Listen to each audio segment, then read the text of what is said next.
10장 12절과 13절입니다. 구약성경 278페이지 신명기 10장 12절 13절 우리 함께 합독하겠습니다. 이스라엘아, 내 하나님 여호와께서 네게 요구하시는 것이 무엇이냐? 곧 내 하나님 여호와를 경외하여 그의 모든 도를 행하고 그를 사랑하며 마음을 다하고 뜻을 다하여 내 하나님 여호와를 섬기고 내가 오늘 네 행복을 위하여 네게 명하는 여호와의 명령과 규례를 지킬 것이 아니냐. 아멘. 오늘 말씀의 제목은 네 행복을 위하여입니다. 신명기 두 번째 시간인데 네 행복을 위하여. 구원이 무엇입니까? 구원은 아버지께로 돌아가서 그 품에 안기고 그리고 아버지가 주는 혜택을 누리는 것이 구원입니다. 구원이 뭐냐? 아버지께로 돌아가는 것입니다. 여기에서 이 아버지는 하나님 아버지를 이야기하는 거죠. 나는 하나님을 잃어버리고 하나님을 멀리 떠나 방황하며 방탕하며 고통하며 신음하던 나, 이런 내가 아버지께로 돌아가는 거예요. 그리고 그 품에 안기는 거죠. 그리고는 그 아버지가 나에게, 돌아온 나에게 베푸는 그 온갖 혜택을 누리는 것, 이것이 구원입니다. 혜택을 누리는 것. 그러니까 우리가 아버지께로 돌아가는 것만 구원을 이야기하면 안 돼요. 아버지께로 돌아갈 뿐만 아니라 그 품에 안기고 그리고 그분의 혜택을 누리는 것, 이 모든 것이 구원이라는 거예요. 우리는 다 알고 있습니다. 예수님께서 이 구원을 너무나도 풍성하고 자세하게 지금 설명한 그 내용을 우리는 다 알고 있습니다. 이 아들이 아버지께로 돌아갈 때의 그 모습은 그야말로 초라하고 비참하고 냄새나고 완전히 쓰러지기 직전의 그런 모습이었죠. 그런데 아버지는 항상 아들을 기다리고 있었기 때문에 그 아들을 향해서 달려가는 거예요. 아들은 아버지를 향해 달려갈 수가 없습니다. 왜냐하면 죄를 지었기 때문에, 너무 송구하기 때문에. 이제는 아버지의 아들의 자격이 아니라 종의 자격으로라도 아버지께서 품어주시면 좋겠다. 그러면 내가 죽지 않고 살겠다. 그런 마음으로 갔기 때문에 이 아들은 당당하게 아버지를 향해 달려갈 수 없습니다. 그런데 이 아버지가 이 아들을 향해서 달려갑니다.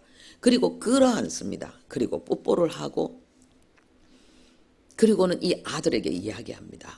아들아. 막 사랑을 고백하는 거예요. 예수님이 그 설명한 비유 속에 이 아버지가 아들에게 한 말의 내용 중에서 단 한마디도 비난과 공격이 그리고 비아냥이 없었습니다. 그냥 오직 기쁨, 오직 즐거움, 그냥 고마움, 살아 돌아온 것이 너무 고마운 거예요. 그리고 이 아들을 위해서 잔치를 배설합니다. 이 잔치를 배설하는 이유는 뭐냐 하면은 나는 내 아들이 살아 돌아와서 너무 기쁘다. 난 너무 행복하다. 그리고 뭡니까? 이 아들은 잘못해서 떠났지만은 수치와 그런 실패의 시간을 보냈지만은 변함없는 내 아들이고 변함없는 나의 기쁨이고, 나는 그거 하나도 상관하지 않고 이 아들이 나에게 돌아온 이 사실만으로 나는 너무 기뻐하고 즐거워하고 만족하고 있으니까 당신들도 나와 똑같은 마음으로 내 아들을 대해라. 내 아들을 비난하지 말고, 내 아들이 마음에 상처받도록 내 아들을 공격하지 말고 업신여기지도 말고, 내가 내 아들을 기뻐하는 똑같은 마음으로 내가 내 아들을 존귀히 여겨서 새 옷을 입히고 신을 신기고 그리고 내 아들로서 권리를 누릴 수 있는 인장 반지를 내가 준 것처럼 너희들도 똑같은 마음으로 내 아들을 대라. 이것이 나의 뜻이다. 이것이 나의 소원이다. 하나님께서 지금 이 구원을 우리에게 설명하기 위해서 이 스토리를 우리에게 알려주시는 거예요. 그래서 구원은 뭐냐? 철저히 하나님을 누리는 거죠. 하나님의 사랑을 누리는 거고 하나님의 기쁨을 누리는 거고.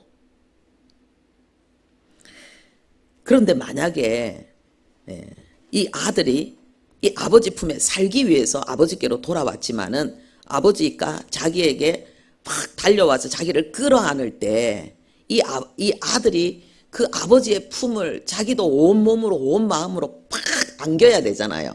그죠? 팍 안겨야 되고 팍 자기도 그 아버지의 그 사랑에 대해서 자기도 막 감격해야 되잖아요.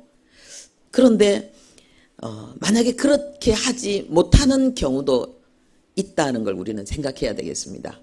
왜 그렇습니까? 내 생각하고 다른 거예요, 아버지가. 왜냐하면 자기는 아들이 아니라 종으로라도, 왜요? 살기 위해서. 종으로라도 생각하고 왔는데 아버지는 자기가 생각한 거하고는 전혀 다른 모습으로 대하는 거예요. 완전히 자기를 아들로 아주 극진하게 아주 한없는 기쁨으로 즐거움으로 자기를 환대하는 거예요. 그러면 이 아들이 순간적으로 뭐 할 수 있습니까? 당황할 수 있죠. 여러분, 우리가 이 구원을 누리는 데 있어서 가장 중요한 것이 뭐냐면 회개라는 거예요. 회개. 그런데 이 아들이 회개가 철두철미하게 되어졌다면은 자기 생각과 다른 이 아버지의 모든 행동이 전부 선함으로 받아들여지는 거예요. 전부 선함으로 받아들여요.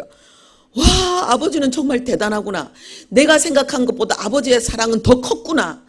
아버지는 내가 생각한 것보다 나를 더 극진히 사랑했구나.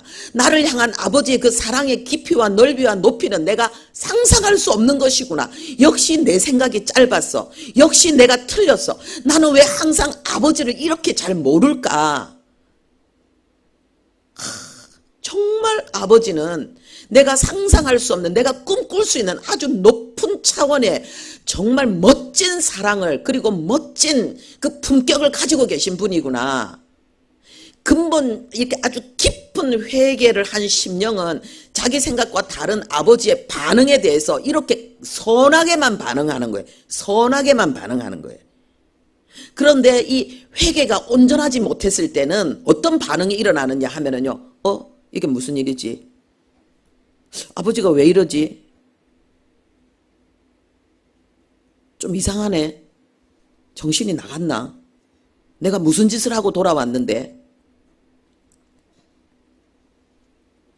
내 속에 아버지가 하는 행동을 내 속에 선이 아니라 악으로 반응하는 거예요. 여러분, 회개가 뭡니까? 내가 죄인이라는 사실을 인정하는 거예요. 내가 악하다는 사실을 인정하는 거예요. 내 속에는 선함이 하나도 없다는 사실을 전부 인정하는 거예요. 그리고 그 죄인 땐, 그리고 그 죄인으로서 내가 왕노릇하고 내가 큰소리치고 내가 옳다라고 여기고 있던 나 자신에 대한 모든 확신과 긍지와 자부심, 하나님 앞에서 그것을 전부 버리는 거예요. 이게 회개잖아요. 그러면 아버지가 내 생각과 다른 어떤 행동을 할지라도 거기에 대해서 나는 더 이상 악으로 반응하는 것이 아니야. 전부 선으로 반응하는 거예요. 여러분, 우리가 하나님을 대할 때에 우리가 어떻게 하나님을 다 알 수 있겠습니까? 하나님을 우리가 다 어떻게 이해할 수 있겠습니까? 여러분, 신명기 29장 29절에는 무슨 말이 있습니까? 너희들이 감추어진 일이 있고 너희들에게 감추어진 일이 있고 나타난 일이 있다. 그런데 감추어진 일은 전부 하나님의 일이고 나타난 일은 전부 너희들이 우리가 해야 될 일이다. 이렇게 말씀하고 있습니다. 여기에서 이 감추어진 일은 뭐냐 하면은 우리가 이해할 수 없는 거예요. 우리가 납득할 수 없는 거예요. 그런데 이것을 우리가 이해할 수 없고 납득할 수 없는 것을 내가 알려고 하고 내가 그것을 판단하려고 하고 내가 고집 피우려고 하고 그것을 주장하려고 하면 그게 뭡니까? 교만이고 거만이고 하나님을 향한 반항이고 대적이 되는 거예요. 하나님의 나라에는 우리가 이해할 수 있는 것도 있지만 이해할 수 없는 게 있는 거예요. 그러면 우리가 하나님 앞에 그래도 어떻게 우리가 이해할 수 없는 것까지도 우리는 믿고 의지하고 나갈 수 있는가? 우리가 이해할 수 있는 게 있잖아요. 그것에 근거해서 우리가 이해할 수 없어도 하나님이 하시는 일을 믿고 나가는 거예요. 우리가 이해할 수 있는 게 뭡니까? 하나님이 우리에게 계시로 알려주신 것들, 십자가로 하나님이 우리에게 가르쳐 주신 것들, 내가 너를 이렇게 사랑한다. 내가 너의 모든 죄를 다 용서했다. 너의 과거와 현재와 미래의 모든 죄를, 그 저주를 내가 십자가로 다 해결했다. 예수 안에는 더 이상 결코 정죄함이 없다. 나는 너희들을 나의 자녀로 선택했다. 너희들을 나의 자녀로 품어서 내가 너희들을 완전히 나와 내 품에 안아서 나와 하나 되게 만들어서 나의 존귀와 영광을 누리게 하기 위해서 나는 나의 공의와 정의를 굽히지 않기 위해서 십자가에서 나는 죽었다. 우리가 지금 알고 있는 내용들이잖아요. 하나님은 진실로, 하나님은 당신이 말씀하시고 당신이 뜻하신 바를 이루시는데, 당신이 어떤 희생과 어떤 고초를 치른다 할지라도 하나님은 그것을 반드시 이루어내시는 하나님. 이것이 하나님의 성실하심이죠. 이것이 충성된 하나님이시죠. 하나님 스스로 하나님 자신에게 하나님은 충성된 분인 거예요. 스스로 하나님은 자신의 법을 어기지 않는 거예요. 그리고 하나님의 사랑은 영원하다는 거죠. 우리를 사랑할 수 없는 그런 죄 덩어리가 된 우리를 하나님은 포기하지 않는다는 거예요. 하나님의 사랑은 영원하지만은 하나님의 사랑으로 하나님과 연합할 수 없는 우리의 죄의 문제를 하나님은 해결하고 우리를 사랑하신다는 거예요. 그게 영원한 사랑이라는 거죠. 그러니까 사랑할 수 없는, 연합할 수 없는, 사랑은 반드시 연합을 이루거든요. 그것이 가정이잖아요. 그것이 우정이잖아요. 그것이 공동체잖아요. 근데 그것을 이룰 수 없는 어떤 문제가 하나님께는 없죠. 하나님은 악을 행치 않기 때문에. 우리에게 그 문제가 생겼을 때는 하나님은 그 문제를 당신이 어떤 희생을 치르고라도 해결하고라도 하나님은 그 사랑을, 그 연합을 영원히 이루어 나가시겠다는 거. 이건 우리가 아는 거잖아요. 그렇죠? 우리가 하나님이 하시는 일을 모르는 것도 있지만 하나님이 우리에게 계시로 알려주신 것들이 있다는 거죠. 그러니까 우리는 이걸 근거로 해서 우리가 알지 못하는, 이해하지 못하는 어떤 하나님의 행동에 대해서도 우리는 감사할 수 있다는 거예요.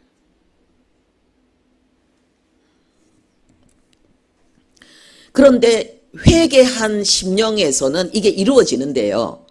이 회개가 아직 부족한 심령에서는 이게 안 이루어진다는 거예요. 내가 이해가 안 되면, 내 생각과 틀리면 하나님을 받아들이지 못한다는 거예요. 이 받아들이지 못한다는 거예요. 어떻게 하겠습니까? 이 냄새 나는데 어떻게 뽀뽀를 하지?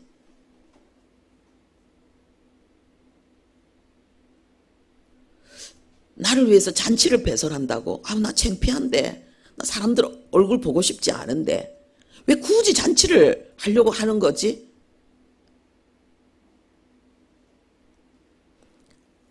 아버지가 옷을 입히는 데 있잖아요. 아주 좋은 옷을 입히잖아요. 왜 분홍색이야? 난 파란색 좋아하는데. 제가 지금 이야기하는 게 우스울 수도 있는데, 우리가 하나님과 동행하면서 우리가 하나님 안에서 하는, 우리 안에 이게 회개가 부족한 만큼 우리가 하나님 앞에 반항하고 하나님 앞에 대적하고 하나님과 다투는 내용들이 이런 거예요.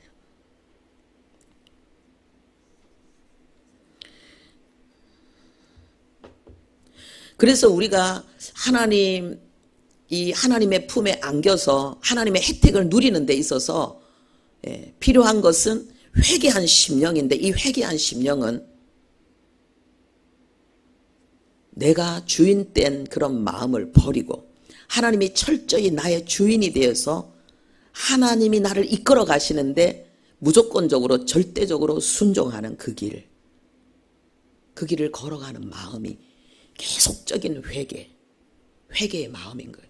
그래서요, 우리가 예수를 믿고, 그러니까 우리가 구원을 누리는 것이 그냥 단지 예수 믿는 것 이것만이 구원이 아니라 예수님을 통해서 하나님의 품에 안겨서 하나님의 혜택을 누리는 이 전부, 이 세상에서 천국 가는 그 시간까지 전부 하나님은 구원의 그러한 은총으로 하나님 우리를 부르셨거든요.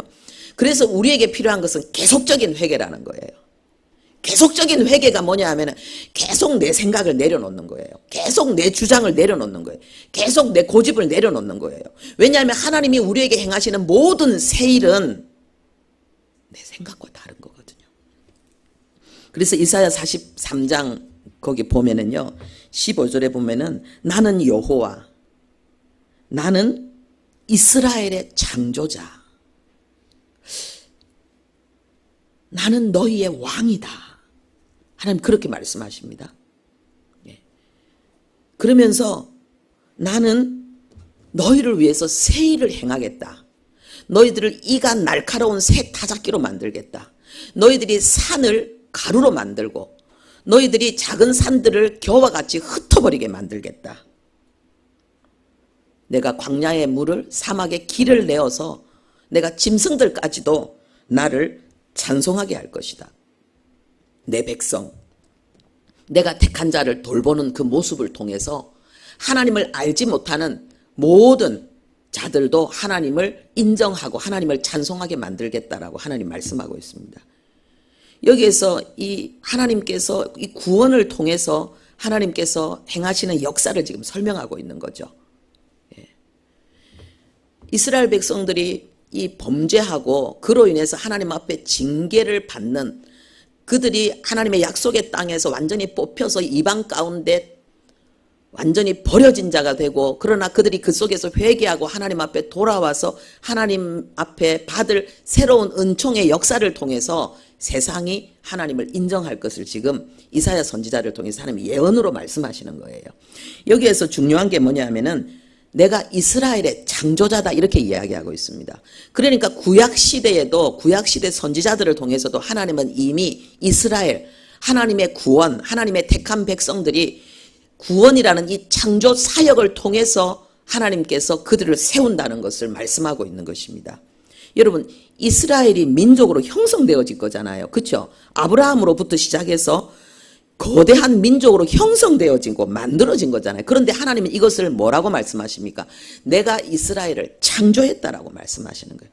그래서 우리가 이 땅에서 예수를 믿고 우리가 하나님 앞에 교회 공동체를 이루어서 하나님의 그 거룩한 공동체의 일원이 되는 것은 철저하게 일방적인 하나님의 은혜, 하나님의 놀라운 구원의 창조의 역사라는 거예요. 내가 만든 것이 아니고 우연히 이루어진 것이 아니고 되어진 것이 아니고 철저하게 하나님의 지혜와 하나님의 능력으로 그것이 우리에게 창조되어진 역사라는 것을 성경은 말하고 있는 것입니다. 그런데 하나님께서 그러면서 뭐냐? 내가 이스라엘의 창조자면서 나는 이스라엘의 왕이다 이렇게 말씀하고 있는 거예요. 우리가 구원에 대해서 하나님의 은혜를 누리는 데 있어서 철저하게 우리 안에 이루어져야 될 것이 뭐냐 하면은 하나님이 나의 왕이 되는 거예요. 도마가 부활하신 주님을 만나서 고백한 내용이 뭡니까? 당신은 나의 주요 나의 하나님이라 그랬어요. 이 주라는 말이 나의 왕이란 뜻이거든요. 나의 머리란 뜻이거든요. 나를 지휘하고 나를 통제하는 분이 당신이라는 거예요. 나는 이제 당신의 백성이라는 거예요. 그래서 우리가 이 회개라는 것은 결국은 뭐냐 하면은 주인을 바꾸는 거예요. 여러분, 창세기 3장 사건이 뭡니까? 이 죄의 내용이 뭡니까? 주인을 바꾸는 거예요. 그러니까 하나님이 주인이었던 그 자리를 찬탈하고 내가 혁명을 일으켜서 내가 왕이 되는 거예요. 하나님을 쫓아내고 내가 왕이 되는 거예요. 이게 창세기 3장 사건이고 이게 죄거든요. 그래서 죄가 뭐냐? 내가 주인으로 사는 거예요. 내가 왕이 되어 사는 거예요. 내가 내 인생의 모든 것을 내가 원하는 식으로 결정하는 거예요. 내가 판단하고 내가 느끼고 내 기분, 내 성질, 내 지식, 내 경험, 내 논리, 내 주장 이것으로 살아가는 거. 이게 전부 죄라는 거예요. 회개가 뭐냐? 주인을 바꾸는 거예요.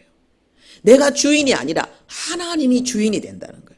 그래서 이 아들이 성경에서 이 탕자가 돌아올 때 하나님은 이 아들은 완전히 회개한 자다 이렇게 우리에게 가르치고 있는 거예요.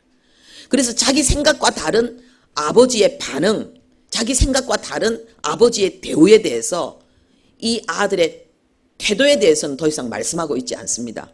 그런데 이 아들이 생각했던 것과는 완전히 다른 것이 주어지고 있다는 것을 하나님은 우리에게 알리고 있습니다. 왜냐하면 이 아들이 생각했던 건 그냥 종이었거든요. 근데 아버지가 이 아들에게 베푸는 것은 아들이에요. 그리고 너무 귀한 아들이에요. 살아 돌아와줬기 때문에 너무 고마운 아들인 거예요. 그러니까는 이 아버지가 주는 혜택을 누리는 것은 완전히 이 아들의 생각과는 다른 거예요. 구원도 마찬가지입니다, 여러분. 우리가 그리스도인으로서 이 하나님이 주시는, 하나님이 나의 아버지로서 나에게 베푸는 그 온갖 혜택을 우리가 누리기 위해서는 우리는 세상적인 가치관을 다 버려야 돼요. 세상은 계산적이잖아요. 세상은 내 노력과 수고의 결과로 받는 그런 것들이죠. 그래서 우리가 세상에서 누리는 많은 것들은 전부 나의 명예잖아요. 나의 영광이잖아요. 나의 의잖아요. 근데 복음은 다르다는 거예요. 복음은 전부 은혜라는 거예요. 이 아들이 아버지 앞에 돌아왔을 때에 이 아들이 누리는 모든 것들, 목욕시켜주죠. 새 옷 입혀주죠. 새 신발 신겨주죠. 가락지 끼워주죠. 잔치해주죠. 이 모든 것은 뭡니까? 아버지가 일방적으로 베푸는 은혜라는 거예요. 일방적으로 베푸는 은혜라는 거예요. 우리가 구원에 대해서 이야기할 때에 우리는 구원 받았고 하나님 은혜 너무 감사하니까 이제는 주님을 위해 살아야 되고 더군다나 말씀을 준행하며 살아야 됩니다. 그러면은 구원은 은혜지만은 말씀을 준행하면서 우리가 받는 것은 심고 거두는 거라고 했을 때에 이것은 우리의 노력과 수고와 힘이 필요한 것이 아닌가. 그래서 어떤 의미에서 내 마음속에 이것은 나의 의다라는 의식, 세상적인 방식과 똑같은 방식으로 신앙생활을 하는 경향이 있습니다. 그렇기 때문에 잘 되는 것은 하나님의 은혜라고 이야기하지만은 잘 되는 것은 나의 의가 되고 안 되는 것은 나의 죄책감과 나의 열등감과 나의 실패가 되어져 버리는 거예요. 그러니까 이 신앙생활 안에서도 다시 성공과 실패가 있는 거예요. 그렇기 때문에 교만도 있고 죄책감도 있는 거예요. 그런데 이게 아닌 거예요. 더 근본적으로 들어가면은 이게 아닌 거예요. 물론 하나님의 나라는 공의의 나라입니다. 심고 거두는 것입니다. 우리 그래서 눈물을 흘리며 씨를 뿌리는 자는 기쁨으로 단을 얻는다 했습니다. 그런데 여기에 대해서 성경이 말하고 있는 또 다른 하나가 뭐냐 하면은 눈물로 씨를 심는 것도 하나님의 은혜라는 거예요. 하나님의 은혜가 우리에게 임해서 우리의 모든 정욕도 다 버리게 되는 것이고 우리가 경건하게 살고 신중하게 살고 이 모든 것도 하나님의 은혜로 된다는 것을 말하고 있습니다. 성경이. 예. 그래서 이 구원은 우리가 하나님께로 돌아와서 하나님의 품에 안겨서 그 아버지가 나에게 베푸는 온갖 혜택을 누리는 건데 이것이 처음부터 끝까지 믿음이라는 거예요. 그래서 우리가 말씀 준행도 내가 준행하는 것이 아니라 말씀 준행할 힘이 나에게 있다는 것. 복음이잖아요. 말씀이 내 속에 들어오면 그 말씀이 나로 하여금 말씀을 준행하게, 그 말씀이 나를 말씀 준행하게 만듭니다. 말씀이 나를 이끌어가는 거예요. 성경에는 그런 내용들이 너무 많죠. 그래서 시편 그 67편 1절에서 2절에 보면은요, 하나님은 우리에게 은혜를 베푸사 복을 주시고 그의 얼굴빛을 우리에게 비추사 주의 도를 땅 위에 주의 구원을 모든 나라에 알리소서 그랬습니다. 주의 도를 온 땅에 그리고 세계 모든 나라 가운데 주님의 구원을 알리는 그 방법, 그 비결을 지금 시편 선지자가 어떻게 설명하고 있는가? 하나님의 은혜를 받아서 내가 복을 누리는 것, 하나님의 얼굴빛을 내가 받는 것, 이렇게 이야기하고 있습니다. 그러니까 우리가 햇빛을 등지고 있는 것이 아니라 아침에 떠오르는 태양을 향해서 두 팔을 벌리고 착 하면서 그 온기를 받으면서 있잖아요. 그 찬란한 그 소망으로 오늘 하루 나의 삶에 대해서 반응하는 거죠. 그 해에 대해서 감사하면서. 그러니까는 여기에서 하나님은 우리에게 은혜를 베푸사 복을 주시고 그래요.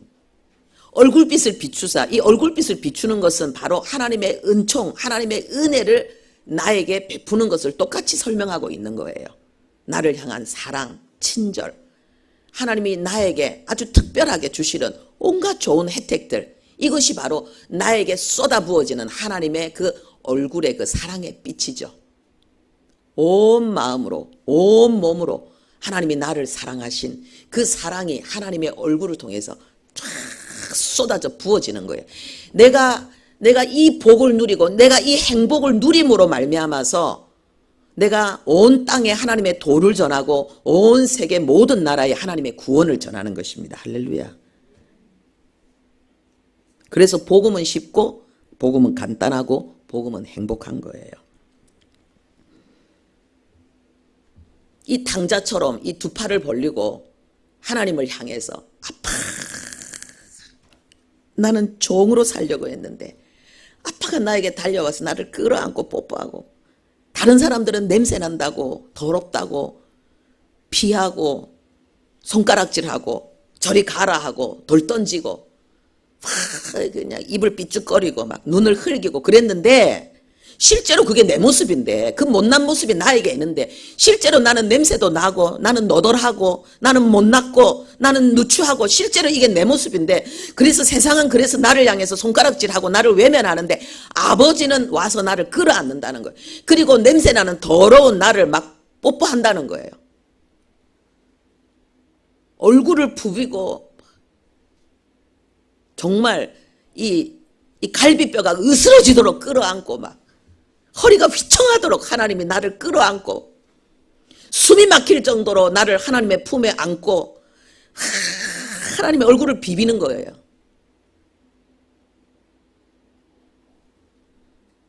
이게 아버지구나. 아버지가 이런 분이었구나. 이게 아버지의 사랑이었구나. 나는 아직도 멀었네. 아빠. 이게 우리 신앙생활이라는 거예요. 이게 우리의 신앙생활. 이 성경을 읽으면서도 성령께서 나에게 이것을 알려주시는 거예요. 아, 나를 이렇게 사랑하는구나. 이사야 43장 거기 보면은요, 나는 너의 창조자고 나는 너의 왕이라는 거예요. 그래서 우리가 하나님을 나의 왕으로 나의 주인으로 그분이 하는 모든 걸 내가 악이 아니라 선으로 전부 받아들일 때에 주님이 보라 내가 새 일을 행하리니 내가 너를 이간 날카로운 타작기로 만들겠다는 거예요. 여러분, 새 일을 만든다는 것이 무엇입니까? 비밀스러운 역사가 일어난다는 거잖아요. 새 일은 드러나기 전까지는 비밀인 거예요. 나도 알지 못하고 너도 알지 못하고 온 세상에 누구도 알지 못하는 놀라운 역사를 내가 너를 통해서 이루겠다는 거예요. 여기에서 말하는 이 이스라엘은 야곱이 이스라엘이 된 거잖아요. 나를 향해서 죄를 짓고 우상 숭배하고 버리고 떠났던 너. 하나님이 두 가지 죄를 특별히 미워하시잖아요. 간음, 그거는 몸으로 짓는 죄고, 우상 숭배, 그것은 마음으로 짓는 죄잖아요. 그런데 이 두 가지를 다 행하고 하나님 앞에 결국은 하나님의 공의에 의해서 심판을 받을 수밖에 없던 너희들, 다시 돌아온 너희들을 내가 이스라엘로 창조하고 너희들을 새로운 타작기로 만드는데 산들을 가루로 만들고, 하나님 이렇게 말씀하시는 거예요. 우리가 하나님을 왕으로 모시기만 하면은 내 생각을 전부 버리고 하나님의 선하심 안에서 범사에 감사하면서 기뻐하면서 하나님을 찬송하면은 하나님이 나를 이간 날카로운 타작기로 만드는데, 이 이간 날카로운 타작기는 세상의 높은 산들을 무너뜨리는 거예요. 하나님을 대적하는 사람들, 그러면서 하나님이 높은 산을 하겠다 그러면서 하나님이 너희들을 죽이고 너희들을 파멸시켰던 그 바벨론, 그 갈대아 사람들을, 그들이 환호성을 지르면서 소리 지렀던 그런 즐겼던 그 유람선을 타고 그들이 도망치게 만들겠다. 하나님 이렇게 만드십니다. 그러니까 하나님을 대적하고 우리를 공격하고 우리를 무너뜨렸던 그런, 우리보다 더 강한 자가 되어서 우리를 괴롭혔던 그런 자들을 하나님께서 멸하시겠다는 거예요. 그런 타작기로 하나님 우리를 만드시겠다는 거예요. 여러분, 하나님께서 오늘 우리에게 주신 본문의 말씀, 그런데 너희들이 하나님의 말씀 준행이, 그래서 너희들에게는 행복인데 너희들은 왜 하나님의 말씀 준행을 아주 짐으로 생각하고 그냥 하나님의 말씀 준행을 너희들이 목에 맨 어떤 멍에로 생각하느냐. 이 말씀은, 내가 너희들에게 명령한 이 규례는, 이 명령은 너희들의 행복을 위해서 준 것이다. 저도 하나님의 말씀 준행이 너무 힘들어서 하나님의 말씀대로 살지 못하는 목사이면서도 하나님의 말씀이 인격화되지 않고 체질화되지 않아서 결국은 이중적인 외식적인 서기관과 바리새인이 되어가는 내 모습, 내가 아주 서기관이고 내가 아주 바리새인이고 내가 아주 하나님 앞에 악한 자라는 이 사실을 깨닫고 저는 너무너무 하나님 앞에 괴로워했어요. 그리고는 어떻게 하면 하나님 말씀대로 살 수 있을까, 이걸 고민했을 때에 결국은 오직 하나님의 말씀 준행만을 위해서 하나님 앞에 나의 전부를 내려놓는 그런 삶을 살았을 때에 막 달리던 기차에서 나 혼자 떨어지는 것처럼 느껴졌어요. 공포와 불안도 몰려왔었어요. 저들은 열심히 가고 있는데, 자기들이 원하는 목적지를 향해 가고 있는데, 나는 목사이면서도 성경 보는 것보다, 기도하는 것보다 오직 하나님의 기록된 한 말씀에 순종하는 것에 내가 목숨을 걸고 그렇게 오직 그것을 위해서 살리라 결단했을 때에 두려움이 있었거든요. 그런데 하나님께서 은혜로 알게 해주셨는데, 그것은 뭐냐면은 하나님 말씀대로 사는 것은 나의 행복이라는 걸 알게 됐어요. 하나님 말씀대로 사는 것이 나의 행복이라는 것을 알고, 그래서 하나님이 나에게 맡긴 십자가가 나의 행복이라는 걸 알았을 때에 십자가 지고 좁은 걸 걸어가는 것이 행복이라는 것을 알게 되었어요. 이것은 아는 것은 나의 경험을 포함하고 있는 거예요. 그걸 아니까 하나님의 말씀이 나에게 부담으로 다가오지 않는 거예요. 말씀 준행이 행복이라는 걸 아니까 힘들게 느껴지지 않는 거예요. 여러분, 이것은 우리 똑같은 논리입니다. 여러분들이 지금 밖에 나가가지고요, 지금 여기 학교에 보니까 큰 돌이 있대요. 이 돌들을 막 쌓아놨어요. 학교 운동장 한다고, 새롭게 한다고. 그런데 저 돌을 이쪽으로 옮겨 놓으라 그냥 이야기하면 여러분도 하기 싫을 거예요. 못해요. 그런데 이 돌을 옮기면 10만 원 주겠다 그러면, 에이, 내가 뭐 10만 원 받으라고 뭐 이거 하겠나. 그런데 이 돌을 옮기면 1억 주겠다 하면은, 가만히 있어봐라. 전부 우리 중에 아무도 저 돌 옮기는 걸 안 할 사람이 없어요. 그러니까 우리의 마음의 태도에 따라서 어떤 사건에 대해서, 어떤 요구에 대해서, 명령에 대해서 느낌이 달라지는 거예요. 복음이 하나님의 말씀을 준행하는 것이 우리의 행복이라면, 하나님의 말씀을 준행하는 것이 하나님께서 나를 새로운 타작기로 만들어서 하나님을 대적하는 높은 산들을, 정부를, 이념을, 사상을 무너뜨리는, 그래서 하나님의 가치관으로 이 대한민국이 다시 일어나고 온 세계가 하나님의 정의로, 하나님의 사랑으로 다시 재편성되어지는 문화가, 모든 사회 그런 구조가 다시 바뀌는 그 위대한 역사, 그리스도께서 이 땅에 걸어갔던 바로 그 길을 나로 하여금 걸어가게 하는 거라고 우리에게 하나님이 알려주시면은 이 말씀 준행이 부담스럽게 안 느껴진다니까는요. 느낌이 달라진다니까는요.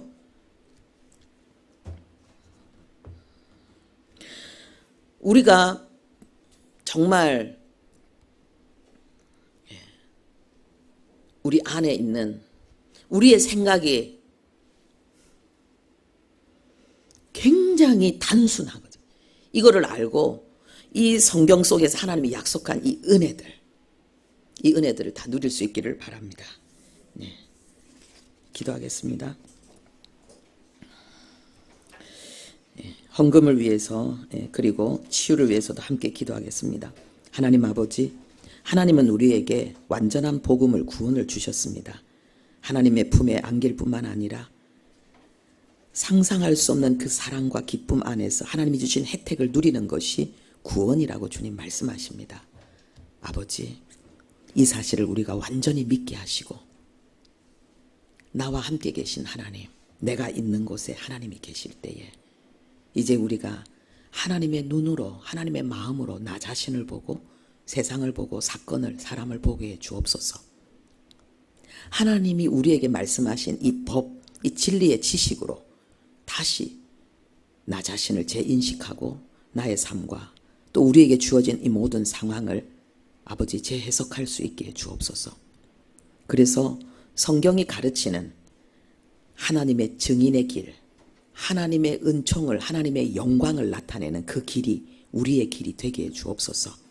오늘도 하나님 앞에 드려진 예물들을 주님이 축복해 주시고, 믿음으로 순종으로 드려진 이 예물이 하나님의 영광을 위하여 수많은 사람들을 옳은 길로 인도하며 치유하며 세우며 강하고 능한 자로 이끄는 데 바르게 사용되어지게 주옵소서. 우리의 몸의 연약함을 하나님 이 시간 치유해 주옵소서. 하나님 우리에게 지혜를 더하여 주옵소서. 하나님 복음이 더 충만하고 실질적으로 깨달아지게 하시고, 그리고 세상이 우리의 손 안에 들어오고 세상의 모든 논리와 위협들을 발에 밟고 위험 있게 전진하는 우리들 되게 도와 주옵소서. 하나님 우리의 소원이 있습니다. 하나님 그 소원을 넘치도록 이루실 하나님을 찬양합니다. 하나님 우리의 행복을 위해서 하나님께서 우리에게 주신 복음의 능력을 발휘하기 위해서 하나님이 우리에게 요구하시는 작은 명령들, 작은 규례들을 겸손히 순종하는 우리들 되게 도와주옵소서. 아버지, 이 몸은 성전인데 아버지 이 땅에 있는 동안에 이 육신이 하나님의 의의 병기로 필요한데 하나님 연약한 부분 치료하여 주시고 하나님 모든 병을 치료하시고 모든 약함을 치료하시고 주님을 위해서 힘차게 사용할 수 있도록 은혜 베풀어 주옵소서. 예수님의 이름으로 기도합니다. 아멘.